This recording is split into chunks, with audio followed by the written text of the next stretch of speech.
Herzlich willkommen bei Multilingual Stories. Mein Name ist Dr. Bettina Gruber und ich bin die Linguistin.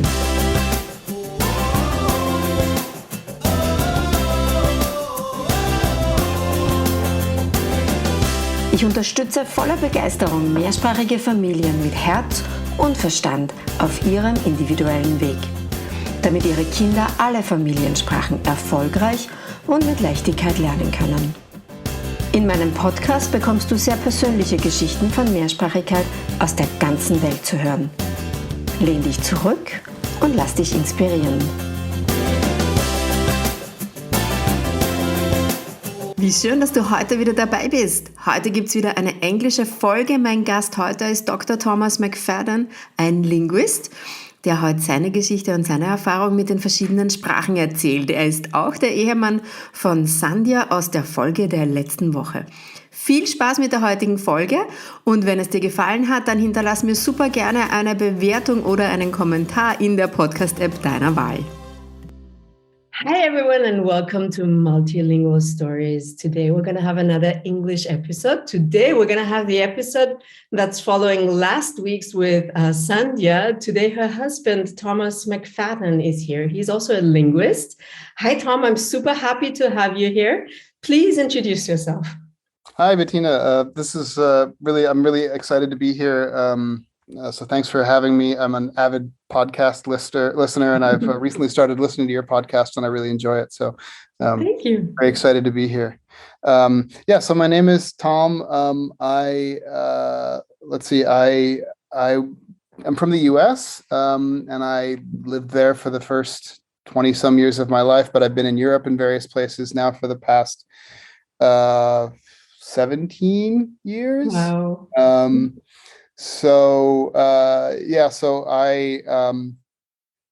I started learning German in junior high and high school, and got very interested in it and studied German in college, and as for my bachelor's. And so related to that, I spent a year abroad in Austria, in Graz, and sort of fell in love with with being in Europe and also with German dialects. And so then when I went to grad school back in the US, I continued working on German and always had this idea of going back to Europe. And so when I finished my PhD, I had the goal of coming back to Europe for a postdoc, and I was lucky enough to get one in pretty much right after I finished. I get a postdoc in Stuttgart.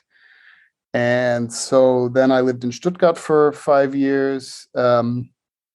Partway through that, Sandhya joined me. We had met in the US, and she came over to Stuttgart. And then we moved together to Norway, to Tromsø in the Arctic Circle. We spent 4 years there. And then Sandhya got a job in Leipzig. And so we came back to Germany, and so she had a job in Leipzig for 6 years, and I had a job. Then I got a job in Berlin. So then we spent a few years sort of commuting back and forth between Leipzig and Berlin. And now we were sort of settled in Berlin, but now we're going to be moving back to the US in the next few months. So so we've been all over the place. Well, not all over the place, but we've been a lot of different places. So exposed to a lot of different languages, spending a lot of time, still most of my time speaking English, but a lot of time also with German and Norwegian and Tamil. And Of course, I want to know more about the whole Austrian Bavarian thing, because, that's one of the things that are so remarkable for me about you, is you are capable of speaking Austrian dialect in a way that's almost native-like. That's amazing. How did you do that? Well, okay. So I think I'm not quite that far along, but I can imitate a few sentences, and then I also, as the time goes by, I have more and more trouble switching back and forth between Austrian and say or different types of Austrian and different. Come on, listen to you. Different types of Austrian. You can you can even hear the differences. You probably know whether somebody Well, Graz, you can probably, well, the Styrian dialect is quite distinct, so that stands out a little. But you can probably tell where people come from. A little bit. I mean, a little bit. Yeah, yeah. I can tell a little bit, and I mean, so basically, what happened, as I was like I said, I had studied German for a long time, and I spoke German reasonably well, or at least I could read German and I could understand German, and I could sort of speak it in a very, schoolish sort of way, right? Like I could go to literature classes and talk about, I don't know, German novels in German with my professor, but I hadn't really encountered much colloquial German, let alone any sort of variety, until I then in my junior year of college went to Graz. And I went to Graz simply because that's the place where my university had an exchange agreement. And so how old were you when you went there? I was 20. I was 20, and I turned 21 while I was there. This was in 95, 96. And so I got there, and I remember, like, I had this very weird itinerary getting there that my dad had booked for me, where I flew into Milan and then took a series of trains to get to wow. He had frequent flyer miles. But the result was that it's like the middle of the night, and I'm on a local train coming from Bruck an der Mur to Graz at 4 a.m. or something like that. And some guy comes up to me and says, like, basically my first sentence that I've ever heard in the wild, and I had no idea what he was saying. And he said it several different times. And eventually I realized he was asking if I had a light. He wanted a light for his cigarette. Those were the times, yeah. And yeah, exactly. Yeah, you could still smoke in trains. And I had no idea what was going on. And then from that point on, I was like, okay, this is not at all what I learned in school. This is not what I was expecting. This is completely different. I had like a month where I was thrown off by it and had a lot of trouble communicating, but then I sort of got used to it. And it helped, of course, that most of the people that I interacted, or a lot of the people that I interacted with on a day-to-day basis were international students. So I also heard, German, and I heard lots of, Italians and Finns and French people speak solely speaking with Austrians, but I got a feeling for it fairly quickly. And then once I kind of was able to hear my way around it, then I sort of fell in love with it. I thought it was the coolest thing ever. Because it's growing up in the US, there is a fair amount of dialect diversity, but it's just nothing compared to what you get in Austria. I mean, in England, you get things that go in this direction, but not really in the US. And so I was just stunned by how different it was. And there was a course that the international program offered where it was like a practicalities course, and they spent a couple of weeks with somebody like teaching us a little bit about Austrian German, and I was like, okay, this is super cool. And so what ended up happening then is that after I went back then for my senior year of college, I was trying to figure out what to do right after, and I was thinking about going to grad school, but then I also I wanted to go back to Europe, and so I applied for a Fulbright. So and for a Fulbright you have to have a research project, and so I wrote this thing to say, okay, I want to go to Munich and study Bavarian dialects, because I'd figured out by this point that, okay, Austrian and Bavarian were similar, and I really liked Munich when I was traveling, so I was like, okay, I need an excuse to live there for a year. And I guess, I don't know, the German Fulbright people thought it was cool that an American wanted to come and study dialect. So I got the fellowship, and so I was able to spend a year there and take dialectology courses and just go to the library and read all of the different grammars of the different village dialects of, and so so I picked up a fair amount. I mean, again, like, so I can imitate sentences. I can, if there's a song that I've heard or whatever, like I can repeat it back, and I can say little bits and pieces, but I can't really produce large amounts of dialect. But so from what I've heard, it was pretty impressive. But let's go back a little further in the story. What I find also quite remarkable. So you had German at high school, in the US, and you immediately started being interested in German. So I started taking German in 7th grade. So at that point, you could either take French, German, or Spanish, and I wanted to take Spanish because I was lazy and it had the reputation of being the easiest. And my dad said, no, you should take German. You're smart, and German's hard, and we have German ancestry, so you should take German. And I was like, okay, so I'll take German. And it took a little while, but after a couple of years, I got sort of interested in German. I like case, and I never, German and also Latin at the time. I was learning a little bit, so I got excited about case and things like that. So German grammar started sort of fascinating me, and and I had reasonably good German teaching in junior high and high school, so that by the end of high school, I was pretty decent at German, and I liked reading. So I liked reading literature and that sort of thing. So it was like a nice combination. I could do some of this language stuff, which I was into. I was gradually getting into linguistics and learning about it. And it was sort of a way for me to do that, and also like read novels and talk about them. So I got very much into the actual grammatical side of things. I think this is also part of why I got into the dialects, is because at least compared to what I naively knew about English dialects at the time, there's a lot of differences in the morphology and the grammatical aspects of the German dialects I was sort of blown away by this level of difference. Things like complementizer agreement. Yeah, right. Know a lot about. I found that there was it was a lot of different things coming together for me. Cool. Amazing. So now let's go to an entirely different language, because I'm super curious about that. And I think a lot of our listeners might be interested in that too. So your wife speaks Tamil. Mm-hmm. And I know from, we've known each other for a few years now, and I know that you started at some point trying to learn Tamil as well.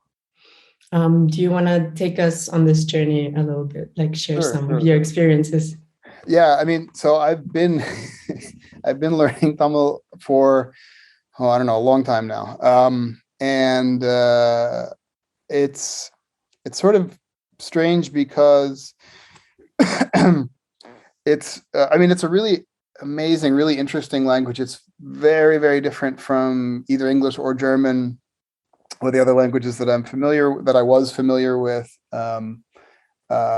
which makes it a challenge to learn, also makes it really interesting to learn, makes it really interesting from a linguistic standpoint. So, from being with Sandhya, we do research on the language, and there's just super cool, amazing things there to work on if you're a syntactician or a morphologist.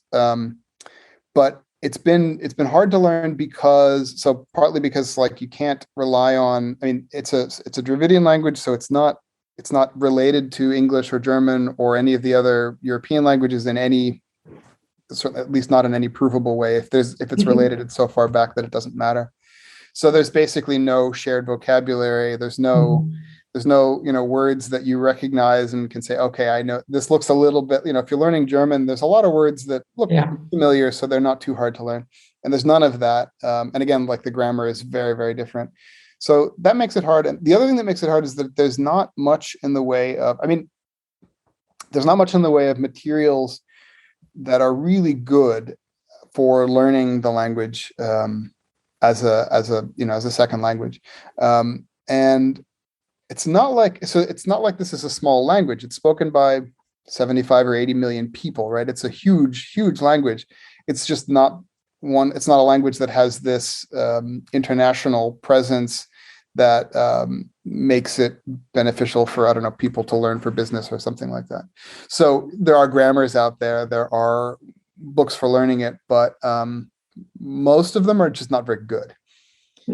So it's difficult to find resources, and it's also it's not easy to find a place where you could take a course or something like that. So there are a couple of resources that are good that I found over the years, and so I've worked with them off and on, and I've picked up a fair amount passively, especially when we go to India and I spend a significant amount of time with Sandhya and her parents, and I hear them speaking. So I've picked up a pretty good amount of passive knowledge. I understand a fair amount of what's going on, and in principle, I can, say a lot of things, but it's been hard, and it's sort of a sore spot for me because I've always thought of myself. I mean, like, German went quite well for me, and so I had this view of myself as being very good at learning languages, and my experience with Tamil has been humbling. It's been much harder. So yeah, I kind of feel like after all these years, I should be somewhat further along. I can relate to that feeling a lot. So in my case, it's just Greek. And I did do ancient Greek at university, and those are quite similar. I mean, there's a lot of similar words and stuff still. So there's a lot of bridges I can build on, but I'm not nearly as fluent as I would like to be, and as I think I should be. Mm-hmm. Also, I was always at school, I was always the one, the languages came really easily to me. Pronunciation was never an issue. I'm good at that. So I think of myself as somebody who's, really good at picking up a new language. But with Greek, somehow, and I find for myself, I don't know if you can relate to that too, I just never made it a priority to become fluent, because I understand what's going on in the family. Like, I understand enough of what's going on in the family. I can survive in the wild, like in the supermarket, I get by. I also feel like by now I should be able to have super eloquent conversations in Greek, but, I'm not. But also at the same time, I never prioritized it such that, I said, okay, now I'm going to sit down every day. I'm going to do a course. I never did that. And, that's. Yeah, no, exactly. I mean, I think that's obviously that's a big part of the problem. And I've made several different times I've sort of tried to do that. I've said, okay, no, now I'm going to set aside this time. Or I had a period where I had regular Skype appointments with Sandhya's mom, and we would speak Tamil and German to each other. So her mom is super into German. So like we would speak German so she could get to practice her German, and then we would speak Tamil so that I could practice mine. But, all of these things, you try to make it a priority, but then other things intervene, and you get busy doing something else, or you move or whatever. And I mean, it's hard. It's never like, I think maybe it would be different if there were like a course that I signed up for and I were going to in person and paying for something like that, but that doesn't exist. And who knows, maybe then I would. Actually, it does. By now it does. I have not checked it out, and I don't know any more details about it by now, but Chitra Natarajan, who was on a podcast several months ago, she told me that they now found an online resource where there's actually Tamil courses. So that might be interesting for you. Okay. Too. Yeah. Okay, I should look again. Yeah, I mean, I periodically look, and I often find, I mean, and I should, so to be fair, also there's, I think somewhere in the US, Middlebury, I think there's a college that has like regular summer course, like a 6-week intensive summer course. And there's also this one in India. And so there's a couple times when I've been like, okay, maybe this year I can go and sign up and do this. But yeah, I mean, finding 6 weeks to go somewhere and not work and not also not go on vacation is, it's hard. I've looked into the same thing, by the way, Tom. I've done all this too. We've tried this. So we did a couple of different times. We had the idea of, okay, like we'll go and stay with Sandhya's parents, and then I'll go off down to Pondicherry where they have these courses. I'll go there during the week, and then on the weekend we'll hang out. And it sounds like a great idea. And actually, I would love to do it, but like it's just it's really hard to find the time to go. And then if we're going to be there, I want to be hanging out with the family. I don't want to be spending. It's like going for 1 week or 2 weeks. That's totally fine, but going for like 5 or 6 weeks to a intensive course, not hanging out with the family, that's harder. Different story. Yeah. And now the situation is a different one again, because now you have a baby. Yes. So, I already talked to Sandhya in the last podcast episode about, how you're handling your languages at home. And I'm super curious now to hear your perspective on this issue. Yeah, I mean, first off, my hope has always been that this will be the key to me finally getting my Tamil back in better shape. Because I mean, just for the simple fact that it means that I'm getting actually more input than like it's not like when her parents visit that after a few weeks they're going to go away. Like she's going to stick around. So, and also like it's baby Tamil at the start. So like yeah. Yeah, I know what you mean. I'm getting lots of short repetitive sentences. No, so yeah, so the situation, so the way that we do it now, I mean, we have this again, we're still in Berlin, and so German is also around, but no, the way that we are doing it is that, I mean, I speak to her in English and Sandhya speaks to her in Tamil. We both slip out of that a bit. Like we'll both occasionally speak German with her, especially when there are other people around. Sometimes we'll also speak German with her because it's fun. So like a lot of her storybooks and her little Liederbücher, that you push the buttons and it sings a song. Those are in German. So she gets some German that way, but we don't speak too much German to her. So it's mostly English from me and Tamil from Sandhya. The tricky thing there is that our language with each other has always been English. Again, we sometimes speak German with each other, but we mostly speak English. So if we're talking to each other around her, she's hearing English. So it's a very like big priority for both of us to make sure that whatever we figure out a way to get this right so that she's getting lots of Tamil. I mean, English is just not going to be an issue. We're going to be moving to the US where she's going to have it, all the English she could want. So Tamil is the big priority. We'd also like her to have German. It turns out that she's a German citizen, which neither of us is, but she is. So, we have a good connection, both of us, with German for a long time. So we'd like her to have German, but that's second on the list, a distant second on the list after Tamil. Of course. So. Yeah. And I occasionally speak some Tamil with her. Like, I mean, the really tiny things like come here and go to mommy, like, that I can manage. And I don't know if it's a good idea to do that. That's amazing. For the minority language, I hate that term, but it makes sense in the context. That's amazing. Because you do basically what you do is you do more than just speak Tamil with her. You also convey that you appreciate the language, that you're willing to learn it yourself, which is something that she will pick up on later on in the journey. And then she will start correcting you, which is super fun. Oh, great. I hope so. So that's great, actually, especially since you're going to be moving to the US. So English is not going to be an issue. Yeah.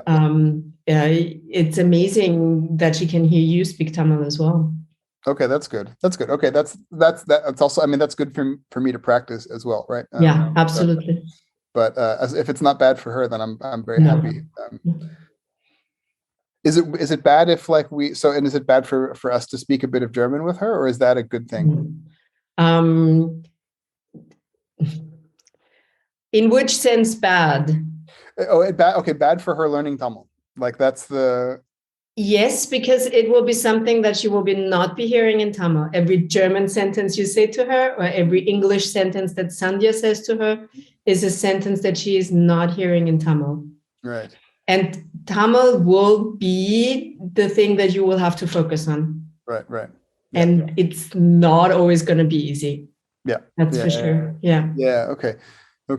I mean, so now we have a situation. We started getting a babysitter for part of the day. Some days, I mean, started like yesterday was the first day. So, and so that we can work a little bit, and so we speak German with the babysitter, of course. And so then, and this also happens like in doctors' offices and things like that. If we're talking to Leela with Germans present, we often or usually speak German to her. But maybe that's not such a good idea. Well, considering that you're going to be moving to the US, I would just, do whatever. If you were to stay in Germany, I would suggest to not do that. I would suggest to stick to English and Tamil respectively. irrespective of who's around. First of all, English is a language that most people understand anyways, especially if you're at a doctor's office. So that's not going to be the issue. And second, the older the kids get, the more of the majority language they get to hear and practice and speak and everything. And the more important it will be to keep up the languages that are not spoken everywhere around. So in the sense of getting into the habit, you should start doing that from early on, basically stick to your own languages. And the younger the child is, the more important it is to stick to one language. But with that, that's more about like code mixing and switching. Mm-hmm. Like within utterances, I wouldn't mix the languages with a baby that young. Mm-hmm. Mm-hmm. Right? Because then it's going to be difficult to cognitively sort those things out. Right? Yeah. If they're older, like with my kids, the other day, Noah, our youngest, he said to Alexis, "Thakanome enarenen apo here." Like we're doing a race from here, and that was like English, a Greek German mix, and then he comes and says, "I want more," because he's going to an English children's house. So all of a sudden he would say to us, "I'm finished." He mixes his languages, but he's super aware of them. He knows this is English, this is German, this is Greek. Right. So. Yeah, this will be interesting for Tamil, because like the way that Sandhya and her family speak Tamil is constant English Tamil code mixing. Yes. Although interesting, I mean, like it's really cool because then Sandhya has a different English accent when she's mixing with Tamil. So she speaks Indian English, well, not just accent, dialect. She speaks Indian English when she's. Oh, that's amazing. When she's speaking, I mean, in general, when she's speaking with her parents or with other Indians. But so the code mixing, it would be, I bet she would probably find it really hard to code switch between Tamil and American English. That would be actually. That's amazing. That's amazing. But that's an entirely different story again, because this is how Tamil works, right? Yeah. Then you have to become clear on what you want for your daughter's Tamil. Do you want her to be able to speak the pure Tamil without any English words in it? Or are you fine that she uses Tamil like everybody else does, and that involves a lot of code mixing? So I don't see a problem there. The question is always, what's the goal? What's the target that you want to reach? Right. That's what you need to look at. Alexis can do that too, by the way. Like the first time I heard him do that, I thought I was going to fall off the couch in his parents' living room, because there's a lot of English around at his house, at his parents' house all the time anyways. His sister is married to an American, and his parents, they used to live in the UK. So, they speak, their English is really good. So there's a lot of English around. So the first time I ever came to Greece and we were in the living room, and I don't know who, was it me or somebody else, said something in English, and his dad couldn't parse it. He didn't know what we were saying. And instead of Alexis telling him this thing in Greek, he told him that sentence in English with a Greek accent. I was like, oh my God. I mean, his English, how he speaks, you cannot detect any Greek accent there, but he can switch it on like that. Yeah, it's really, I mean, it's really cool to watch. I mean, and it's there. I mean, like, Indian English is like English, especially in Southern India, is huge. And so like, there's a whole, I mean, it's a legitimate, actually there's several different varieties, but it's a legitimate, dialect of English of its own, with its own vocabulary and phonology and all of that. And so they, she's really expert at deploying it in certain situations. I mean, not just speaking with her parents, but like if we're in India and she calls up, like I can't call a restaurant or a hotel, she has to do it and speak to them in Indian English, and then she'll get better treatment because, she knows how to like, because I can't do the right linguistic thing. If I'm, they'll peg me immediately as a foreigner, and they'll treat me very nicely, but they won't, I won't get the good food, for example. And they charge you 3 times the price. Right. So she just call and just like deploy this linguistic. It's amazing. It's like a superpower that I'm just like, okay, wow, I wish I could do that. But it shows so clearly that, language is so much more than a means of communication. Language also, you can show whether you're part of a group or not. Yeah, absolutely. Depending on what kind of language you use. Absolutely. So it goes so deep, which is why I think it's so important that we pass on the languages to our children, because otherwise they will never have access to this particular part of the culture. Yeah, I catch myself now. Now that we're getting ready to move, and we're making a lot of phone calls to people in the U.S. and there are circumstances there where I realize sort of halfway through or after the fact that I switch my accent a bit. I mean, I've been living abroad for so long that I obviously have an American accent, but I play down some of the colloquialisms and some of the specific regionalisms that I have when I'm speaking to non-Americans. And if I am talking to somebody in the US and I'm trying to develop a rapport, I will, get much more colloquial, and I'll get much more, like you can hear more that I come from the Philadelphia area. Even if I'm speaking to somebody who's not from there, I'll still do that so that they can tell, okay, yes, no, he really is an American, and we've got a rapport. And wow, yeah, that's amazing. And I do it without realizing it, and then after the fact, I notice that I'm doing it. That's very cool. It happens subconsciously, yeah. Like the story you told earlier when you came to Graz and you had this encounter with this guy on the train and you didn't know what he was saying to you at all. I had a similar experience. So after I graduated from high school, I went to live in England for some time. And I started off in Horsham, between Brighton and London. And they spoke, very proper English. And with my school English, that was no problem at all.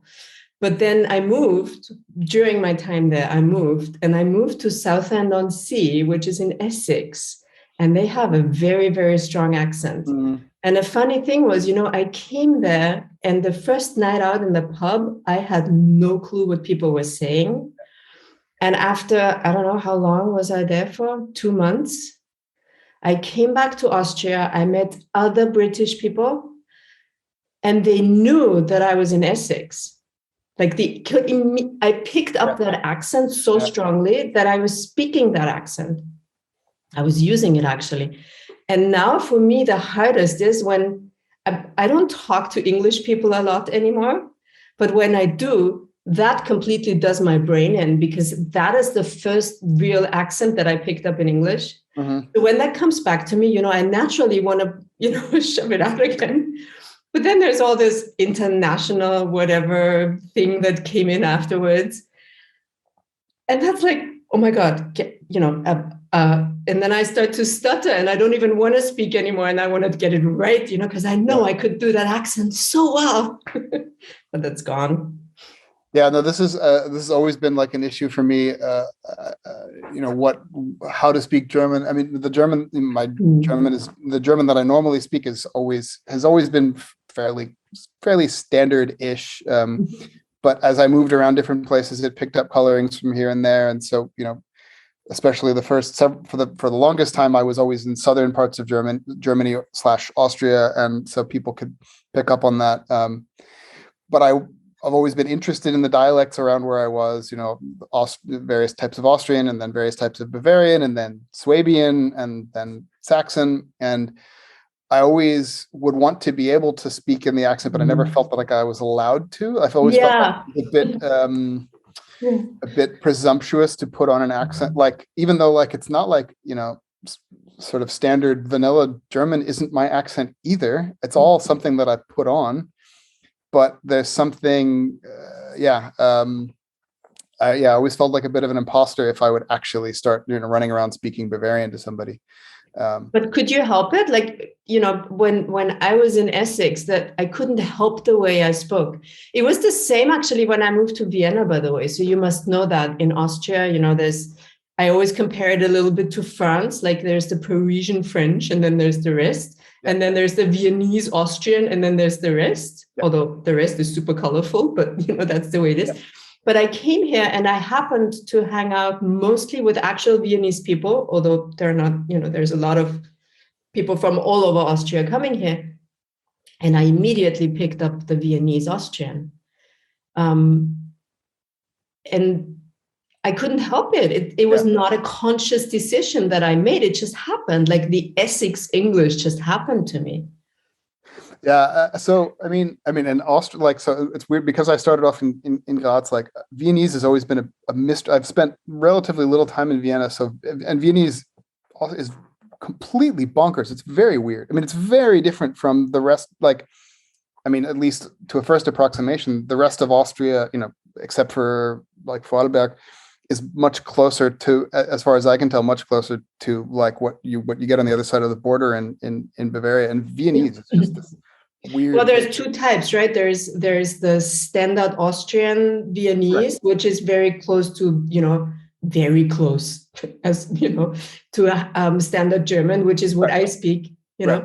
But then you have the, the taxi driver Viennese, and that's probably the one that you're referring to. Yeah, I mean, like, just the was versus was, like, this is like, and this, and so I wasn't exposed to that much in Graz, except that there are bits and pieces of that like in the Graz dialect have sort of come over, what are not there in the surrounding area. So like Viennese, I've always found this sort of weird thing, but yeah, I mean, like, for me, so there are parts that I'll pick up.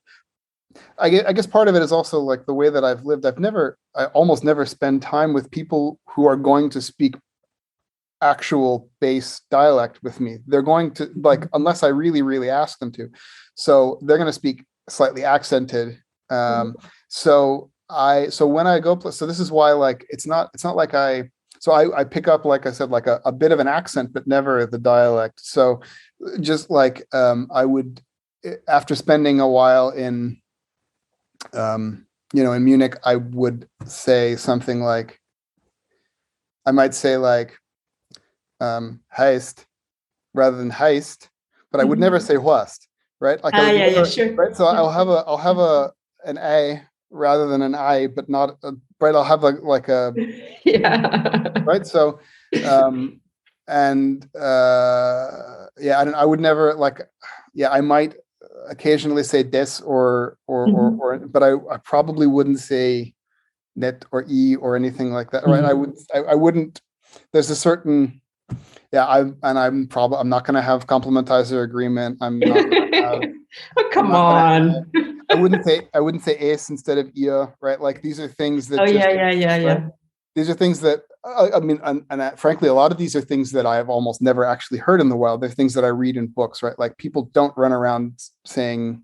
Have we never spoken German? Have I never spoken that? Because all the things that you just mentioned are part of my dialect. Right. But so that's the thing, right? Like, you and I will, if I ask you really nicely, you'll do it for a couple of sentences, but then you'll switch into, if I'm talking back to you, even in accented Hochdeutsch, you're gonna, right.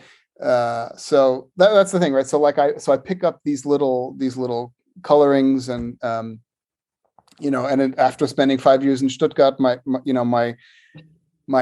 short A's went from being a bit all colored to a bit colored, right? I mean, like, but these are very minor things in the very sort of surface level phonology, like, so so like, I have this, I guess that's the part of the thing. Like, I have this conscious knowledge of what the dialect would sound like in a certain place that I can sort of use consciously, but it's not part of my implicit knowledge of the language. So I guess that's why part of why it feels like I'm imitating or playing a role rather than just speaking, because I am, consciously deploying these things that I've learned out of a book, not things that I picked up from just absorbing it from speakers. So have you noticed any improvement on your Tamil recently with hearing it more every day? I mean, a little bit, like,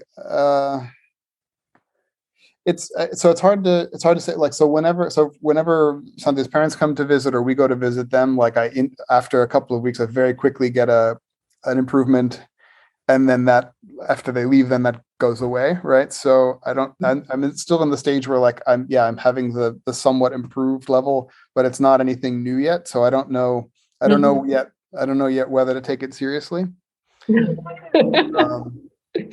But I am certainly speaking Tamil more than I usually do. I don't trust myself. I don't have the guts to speak Tamil to Sandhya or her parents most of the time. Because I'll get that you have to overcome. I know. It's very hard. And Sandhya has to be open to that, which he will.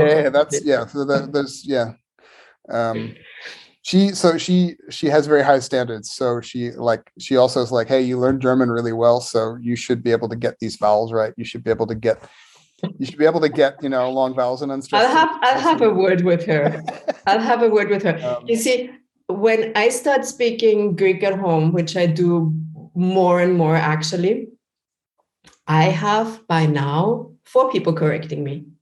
Right. 4 people correcting me, including the youngest. Yeah. They detect the slightest mistake, and I'm not even talking about grammatical errors. Of course, they correct those. Pronunciation, if it's not 100% spot on, they will make me repeat it. Yeah.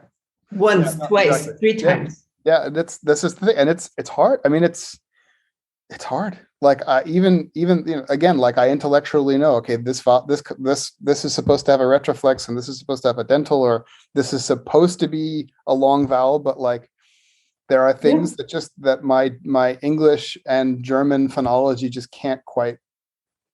Yeah. Like there are things that like I have to try really, really hard to get there. It took me months to actually always correctly hear the pitch in Greek. Mm-hmm.